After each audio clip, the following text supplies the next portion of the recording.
20대 국회 마지막 본회의가 어제 열렸습니다. 공인인증서가 역사 속으로 사라지게 됐고 N번방 방지법 등 IT 법안들이 통과됐습니다. 이에 따른 기대와 우려는 여전한데요. 해외에 나가 있는 기업들을 불러들이는 리쇼어링 장려 정책 속에서도 해외로 공장 이전을 결정한 LG의 속사정까지 오수영 기자와 짚어보겠습니다. 오 기자, 네. 21년 만에 공인인증서가 사라지게 됐는데 그럼 앞으로 어떻게 되는 건가요? 네, 이제부터 공인인증서는 민간 인증수단들과 경쟁을 하게 됩니다. 민간 인증수단들이 활성화되면서 이미 활용되고 있는 생체인식이나 핀번호 6자리를 이용한 인증 방법들로도 은행이나 관공서 등의 업무를 볼 수 있게 될 것으로 보입니다. 또 발급 절차가 간단하고 따로 보안 프로그램이 필요 없는 새로운 인증수단들도 등장할 전망입니다.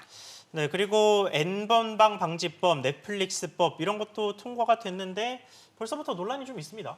네, 먼저 N번방 방지법은 네이버나 카카오 등 인터넷 기업들의 디지털 성범죄물이 유통되지 못하도록 삭제할 의무를 부여합니다. 이 때문에 개인 간의 대화를 사전에 검열할 수 있다는 우려가 여전히 제기되고 있습니다. 예. 또 정작 N번방 사태의 장이었던 텔레그램 등의 해외 사업자에 대한 규제력은 떨어져서 이게 국내 기업들에 대한 역차별이 될 거라는 지적도 계속해서 나오고 있습니다. 그리고 넷플릭스법의 경우 해외 콘텐츠 사업자가 국내 인터넷에 과도한 트래픽을 발생하게 할 때 망사용료를 내게 하는 법안인데요. 업계에서는 이게 자칫 해외 기업 대신에 국내 업체들의 비용 부담이 더 커지게 할 거라고 우려를 하고 있습니다.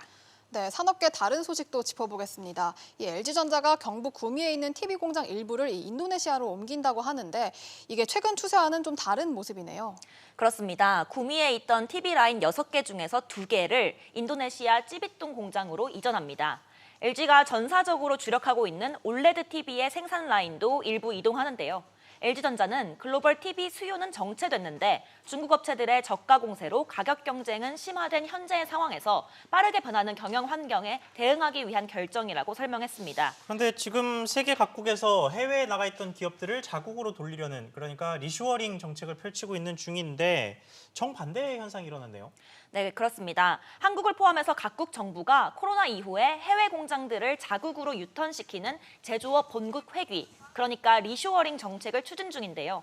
우리 기업들은 인건비 절감 등 가격 경쟁력을 확보하기 위해 오히려 밖으로 나가는 오프쇼어링을 선택하고 있는 겁니다. 예.